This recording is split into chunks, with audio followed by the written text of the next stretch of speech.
માંગ એમને ખેડૂતોને એ છે કે અમારી સામે જે રદ્દી માલ છે અથવા તો યોગ્ય નથી તેઓ ખરીદી કરવા માટે એમને અંદરો અંદર ડિસ્પ્યુટ છે એવું જણાવે કે ભાઈ અમે સાવ રદ્દી માલ છે એ અમે લઈ શકીએ એવી સ્થિતિમાં નથી, અમારા ટર્મ્સ કન્ડિશન મુજબ.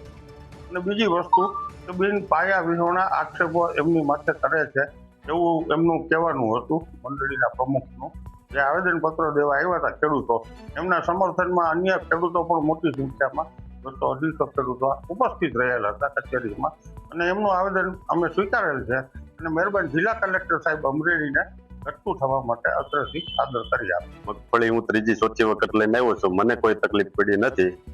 અને જે માંડવી લઈને આવે છે, જે સોશિયલ મીડિયામાં વિડીયો વાયરલ થયો છે એ હાવ ખોટો જ છે. એના માટે કોઈ મંડળીની કઈ તકલીફ નથી, બધાને વ્યવસ્થિત રીતે જોખી લે છે.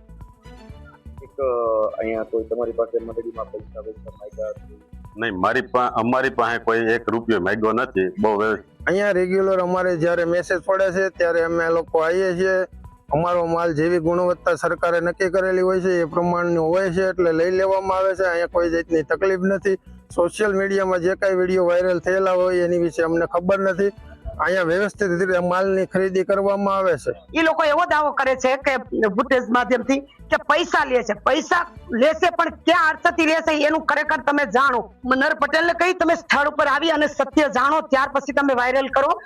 મનહર સાહેબ, આપણે જે અમે પૈસા લઈએ છીએ અમને ખબર નથી તમે ક્યાં ફૂટેજમાં શું કરે છે, કોણે લીધા કોણે દીધા, પણ એ પૈસા એ રીતે પણ દેવામાં ચૂકવાતા હોય છે આ ગ્રાઉન્ડ ની અંદર કે જ્યારે આ ખેડૂતો જે મગફળી લઈને આવે છે, ટ્રેક્ટર આવ્યું છે, ટ્રેક્ટર ની અંદર બોરીઓ હોય અને ગાસડી પણ હોય. ગાસડી એક ખેડૂત એક વ્યક્તિ લઈને આવ્યો એનો માલ લઈને.